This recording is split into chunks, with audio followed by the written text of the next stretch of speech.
ये बताइए हिंदू मुसलमान हो रहा है कि नहीं, नफरत फैल रही है पहले भी फैल रही हो रहा है। जब से मतलब जब भी बीजेपी की सरकार आई, ये हुआ है। जब अयोध्या मंदिर टूटा था उसी टाइम से स्टार्ट हुआ। उसके पहले हिंदू मुस्लिम तो साथ में ही रह रहे थे ना।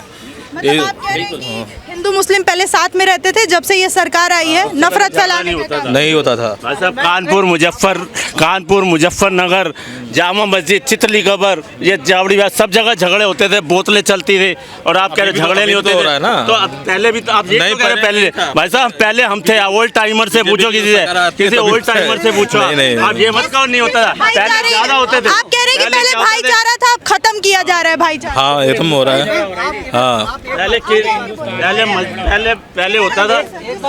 मेरा एक सवाल है, ये आप एक चीज़ बताइए, हिंदू सनातन हिंदू धर्म पहले आया या मुस्लिम धर्म आया? पहला सवाल। जाहिर सी बात है कि जो मुस्लिम धर्म है वो 6ठी शताब्दी ईसा पूर्व आया, उससे पहले तो यहाँ सनातन धर्म था, हिंदू धर्म था इस देश में। अब आगे नहीं आप ये बताओ कि ये जब अब अयोध्या में देखो कुछ भी पहले जो भी मन में क्या हो रहा है, जो भी मन, क्योंकि मुस्लिम धर्म आया है, यहाँ तक कि क्या नाम क्रिश्चियन की किताबों में लिखा हुआ है और यहूदियों की किताबों में लिखा हुआ है कि सबसे पहले जो आया है मुस्लिम आया है। हाँ, ये बाद में सनातन धर्म और ये सारे धर्म बाद में आए। अयोध्या में कुछ नहीं है। एक मिनट सर, चैप्टर 8 वर्ष 17 साफ साफ कहती है, काल के बारे में बताया गया गीता में।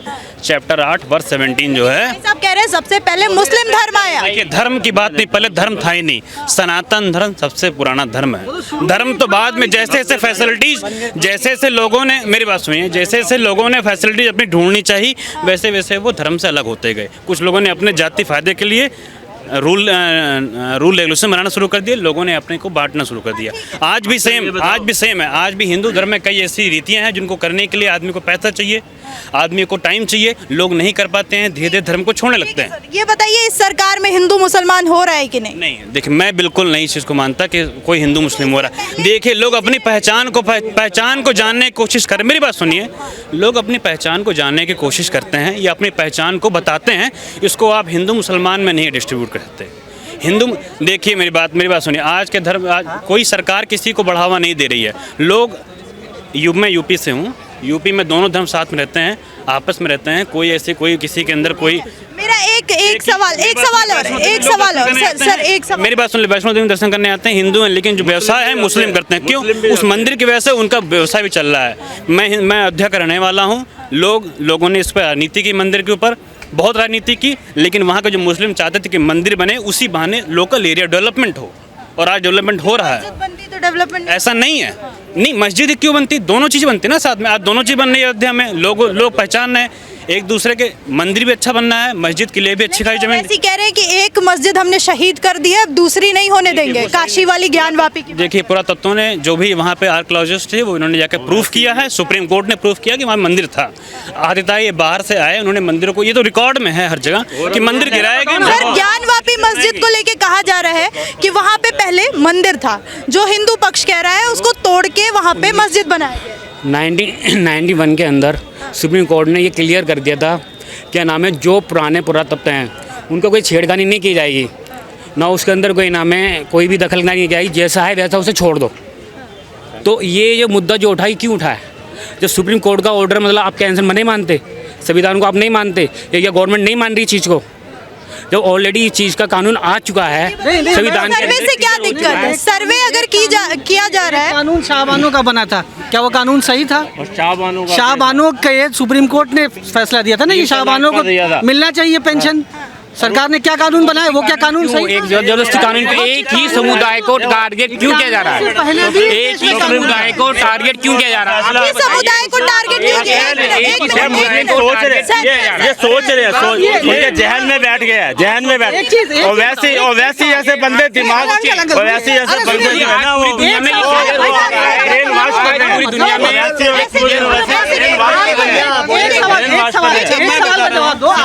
ऐसे बंदे। औरंगजेब आक्रमणकारी था या नहीं था? लुटेरा था। और ये बोल रहे हैं कि आप मुगलों को आक्रमणकारी मानते हैं। के बारे का भी इतिहास पढ़ा है आपने कभी आपने इतिहास पढ़ा है? औरंगजेब के बारे में इतिहास पढ़ा आपके अंदर? मुसलमान भाई He was looter, he was डकैत। अल्लाह हुआ अकबर ही बोलते हैं, अल्लाह हुआ अकबर ये मुसलमान भाई बोलते हैं। अकबर भी हिंदू थे दोस्तों, मैं आपको बताना चाहता हूँ, अकबर भी हिंदू थे। आप कैसे कह सकते हैं? आप बताओ, आपको कोई इस चीज का प्रूफ है? कैसे? First to tell me you 30 अरे आप मुझे बताइए। आप बताओ। नहीं, आपने बोला है ना, आपने बोला है वो डकैत था, डाकू। आप मुझे प्रूफ करके बताओ। आप ये बताओ ना, ये तो किताबों में लिखा है ना। आपने बोला है, ये बताइए। ये हमने बोला है ये डकैत और डाकू था। आप इस चीज को क्लियरिफाई तो करो। जो आप बोल रहे हो, जो आपने बोला है उसे क्लियरिफाई तो करो। एक एक करके आप इनसे, आप इन्होंने सवाल किया कि आप औरंगजेब को क्या मानते हैं? औरंगजेब को आप क्या मानते हैं? मैं एक ही समुदाय को क्यों टारगेट किया जा रहा? बस औरंगजेब की बात कर रहा हूँ। समुदाय की मैं आपसे ये सवाल, आप उसके आल मुगल साल लुटेरे, आल मुगल साल लूटर। आप ये बताओ, रावण क्या था? रावण क्या था? रावण हिंदू था, मुसलमान था? रावण क्या था? हम हर साल उसका पुतला जलाते हैं। रावण मुसलमान नहीं था, जो गलत था वो गलत था। जय सिंह से बड़ा कोई ज्ञानी भी नहीं था, रावण से बड़ा ज्ञानी। आप रावण को मानते हैं सर? राम से ज्यादा ज्ञान रखने वाले रावण थे। जो गलत किया उसका विरोध होगा, सीधी बात। रावण ने जो गलत किया उसका भी विरोध होगा, वो हिंदू था।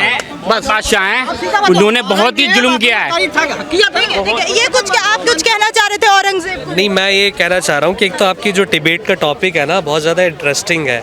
You guys also yourself are not asking the right question to the public. लोगों को इतना लड़वा रहे हैं, बार बार एक क्वेश्चन बार बार आप रिपीटेटिव मोड पे पूछ रहे हैं। सुनो यार, सुनो। आप मुझे मत बताइए कि मुझे सवाल क्या पूछने हैं, ठीक है? आप मुझे मत बताइए, जो करंट टॉपिक चल रहा है मैं उस पर सवाल करूं।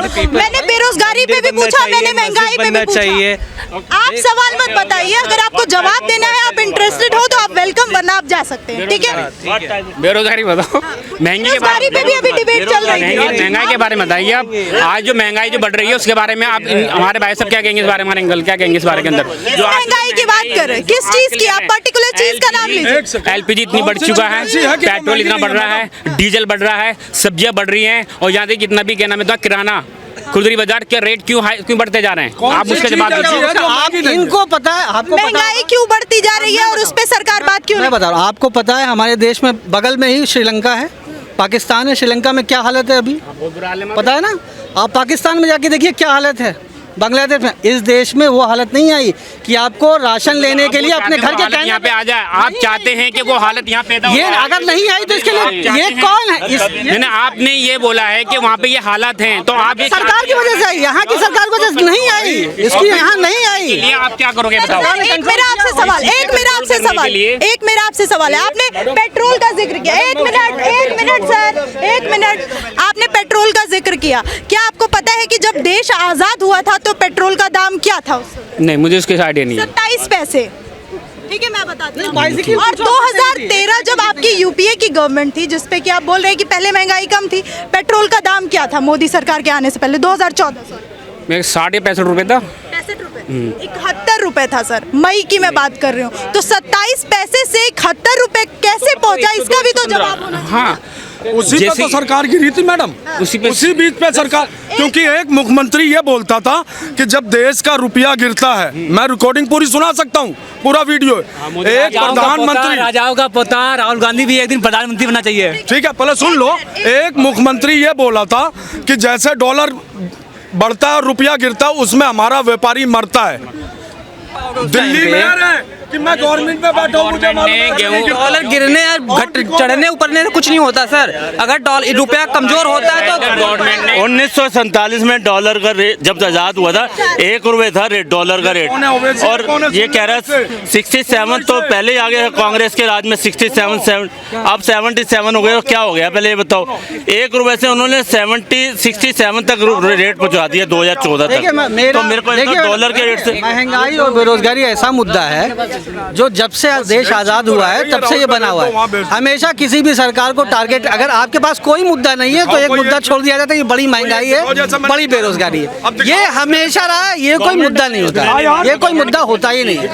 ये सिर्फ बोलना चाहेंगी आप मैम, बोलना चाहेंगी कि ये जो प्रश्न चिन्ह लग गया है ज्ञानवापी के आगे, मंदिर या मस्जिद, तो आपको क्या लगता है कि सर्वे के बाद खुलासा होगा? देखिए बिल्कुल होगा, सर्वे के बाद खुलासा होगा। जिस प्रकार से अयोध्या में हुआ, अयोध्या में भी तो इसी प्रकार का अड़चन डाले हुए थे ये लोग, लेकिन आज क्या भगवान राम का भव्य मंदिर बन रहा है ना, उसी प्रकार से मुझे पूरा भरोसा है न्यायालय पे कि ये जो है हिंदू पक्ष में ये निर्णय लिया जाएगा। लेकिन ओवैसी जी तो कह रहे हैं एक और मस्जिद हम शहीद नहीं होने देंगे, एक की कुर्बानी दे चुके हैं, अब दूसरा नहीं। देखिए ओवैसी साहब जो है हमेशा जो है उल्टा बयान हमेशा देते हैं, चाहे ओवैसी साहब हो या उनके भाई हो। आपने सुना होगा कुछ साल पहले उन्होंने कहा कि मुझे 15 मिनट दे दो, मैं पूरा देश को जो है सबक सिखा दूंगा। तो इसका मतलब क्या था? इसका मतलब ये था कि वो छोटी पाकिस्तान बसाना चाह रहे थे। लेकिन आज अगर मैं ओवैसी साहब की बात करूं, वो हमेशा सिर्फ अपनी राजनीतिक और अपनी सत्ता पाने के लिए वो हमेशा उल्टा बयान देते हैं। उनको सुर्खियां बटोरने के लिए वो जो है ना मीडिया में हमेशा बने रहने के लिए वो कुछ ना कुछ उल्टा सीधा बयान देते रहते हैं। एक बात। दूसरी बात ये है, आज जब 370 हटे तब मुसलमान खतरे में आ गए। जेएनयू के अंदर जाके टुकड़े टुकड़े इंशाअल्लाह इंशाअल्लाह नारा लगाते हैं तब मुसलमान खतरे में आ जाते हैं। रोड पे जाके नमाज पढ़ेंगे तब मुसलमान खतरे में आ जाएंगे। और अगर आप उनसे कुछ अच्छा कहिए करने के लिए तब मुसलमान खतरे में नहीं आते हैं। अफजल गुरु को जब फांसी लगा तब मुसलमान खतरे में आ गए। और अगर आप उसको बोलिए कि जो कानून प्रक्रिया है, कानून प्रक्रिया के तहत आप अपना हक मांगो तब मुसलमान खतरे में नहीं है। आप उसी प्रकार से आप दिल्ली के अंदर देखिए, जब सीएए का कानून लाया गया तब शाहीन बाग में किस तरह से ये लोग बैठ गए वहाँ बैठ के और विरोध करने लगे, क्योंकि तब इनको लगा कि मुसलमान खतरे में। रोहिंग्या मुसलमान, बांग्लादेशी मुसलमान को बसाने में तब जो है मुसलमान खतरे में नहीं है। जब उनको अवैध तरीक़ा से हिंदुस्तान का नागरिक देने के लिए तब जो है मुसलमान खतरे में नहीं है। लेकिन अगर जो 800 साल 600 साल पुरानी जो हमारा इतिहास था, जो हमारा ये सोने की चिड़िया कहा जाता था इंडिया को, वो जब लूट के ले गया, कुछ तो औरंगजेब के ख़ानदान ख़त्म कर दिए, कुछ अंग्रेज ले गए। जब आज उस हक को मांगने की बात आई तो ये मुसलमान सिर्फ खतरे में, सिर्फ वो वोट बैंक की लड़ाई करते हैं। उनको हिंदुस्तान से किसी प्रकार का कोई लोभ नहीं है, कोई उनको उनका हिंदुस्तान का किसी प्रकार से कोई लेना देना नहीं है। सिर्फ वो अपनी कुर्सी बचाने के लिए किस प्रकार से सत्ता में बने रहें, सिर्फ उसके अलावा और कुछ नहीं करना आता है। आपको ये लग रहा है कि ये जो सरकार है इसके आने के बाद से कुछ ज़्यादा ही हिंदू मुसलमान और मंदिर मस्जिद हो रहा है? क्योंकि इससे पहले तो किसी ने ये मांग नहीं की कि ज्ञानवापी मंदिर है या मस्जिद जाके जांच हो, वीडियोग्राफी हो। तो आपको लगता है ये जो सरकार है कहीं ना कहीं सांप्रदायिक है? बिल्कुल नहीं है। आप एक चीज़ हमको बताइए ना, इसका मांग 1991 में हुआ था, कोई आज थोड़े हुआ है इसका मांग। 1991 में हमारा सरकार थोड़े था, हमारी सरकार तो थी नहीं। लेकिन ये जो इच्छाधारी हिंदू हैं ये होने नहीं दिया ना, इनको तो सिर्फ हिंदू की वोट चाहिए। इच्छाधारी हिंदू से क्या कहना चाह रहे हैं? ये जो इच्छाधारी हिंदू है इनको अब कुछ ही दिनों में मालूम हो जाएगा कि देश के अंदर जो है वो हिंदू जग चुका है। और अब जो है सनातन धर्म जिस तरह से नष्ट हो रहा था अब वो नष्ट होने वाला नहीं है, क्योंकि अब देश का हिंदू जो है वो जग चुका है और वो अपना हक की लड़ाई खुद को स्वयं लड़ने को तैयार है। तो इस तरह के कदम से क्या देश को आगे ले जाने की बात हो रही है या फिर और पीछे धकेला जा रहा है? नहीं, देश को आगे ले जाने की बात हो रही है। जो हमारा सनातन धर्म का जो है, हमारे देवी देवताओं का जो मूर्तियाँ थी, जो हमारे देवी देवताओं का जो मंदिर थे, उनको तोड़ के जो मस्जिद बनाया गया, आज हम उसी का तो मांग कर रहे हैं। और हम सर्वे जो करवा रहे हैं, हम तो वही तो सर्वे कराना। अगर हमारा होगा तो आप हमको छोड़ दो, अगर हमारा नहीं होगा तो वो आपका है। हम उस पर ये तो नहीं कर रहे ना कि हम ज़बरदस्ती कब्जा कर रहे हैं, हमारा जो है उस पर हम मांग कर रहे हैं।